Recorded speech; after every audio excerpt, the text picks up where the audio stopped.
స దసని పనిద గమ పాప గమ పని ని సాస పని సరి మగ దాద మా పాప మరనే పని మారనేద గమ పప మ పని ని పని సరి ఆ മൈനാകം കടലിൽ നിന്നുയരുന്നുവോ ചിറകുള്ള മേഘങ്ങൾ ശിശിരങ്ങൾ തഴുകുന്നുവോ മൈനാകം കടലിൽ നിന്നുയരുന്നുവോ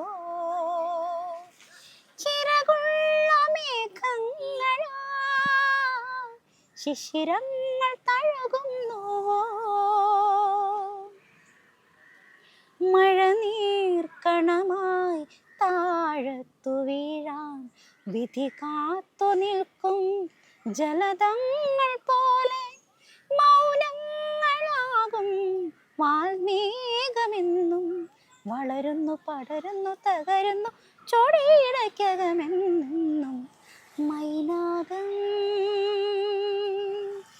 കടലിൽ നിന്നുയരുന്നുവോ ചിറകുള്ള മേഘങ്ങൾ ശിശിരങ്ങൾ തഴുകുന്നുവോ ശിശിരങ്ങൾ തഴുകുന്നുവോ ശിശിരങ്ങൾ തഴുകുന്നുവോ. ശരിക്കും പറഞ്ഞാൽ എനിക്ക് ചേച്ചിയുടെ ഇടവക്കാരോട് കുശുമ്പ് വരുന്നു.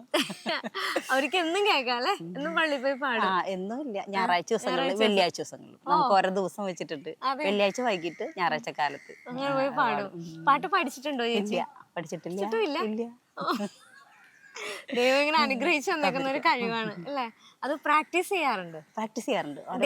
ഡെയിലി പ്രാക്ടീസ് എന്ന് പറഞ്ഞാൽ നമ്മുടെ പാട്ടും തന്നെ നമ്മള് പാട്ടുകൾ പാടി പ്രാക്ടീസ് ചെയ്യാം, അല്ലാണ്ട് വേറെ സരിഗമ അതൊന്നും ഇല്ല.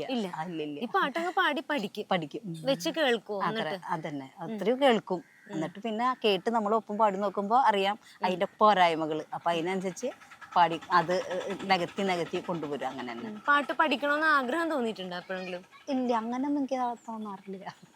ചെറുതിലെ 5ാം ക്ലാസ്സിൽ പഠിക്കുമ്പോൾ ശ്രമം ഉണ്ടായിരുന്നു. പക്ഷെ ആ സമയത്ത് ശ്വാസകോശ സംബന്ധമായ ചെറിയ അസുഖങ്ങളൊക്കെ ആയിട്ട് അത് എന്റെ ജീവിതം അതൊരു 25 വയസ്സ് വരെ ആള് സപ്പോർട്ട് ഉണ്ടായിരുന്നു എന്റെ ഒപ്പം. അപ്പൊ എനിക്ക് പാട്ട് പഠിക്കാനുള്ളത് നീങ്ങി. ശ്വാസം ഉണ്ടായിട്ട് വേണ്ട പഠിക്കാൻ. അപ്പൊ അത് വേണ്ട വെച്ചു. പക്ഷെ പാട്ടിനോട് ഭയങ്കര കമന്റ്, എപ്പോഴും പാടിക്കൊണ്ടേയിരിക്കും.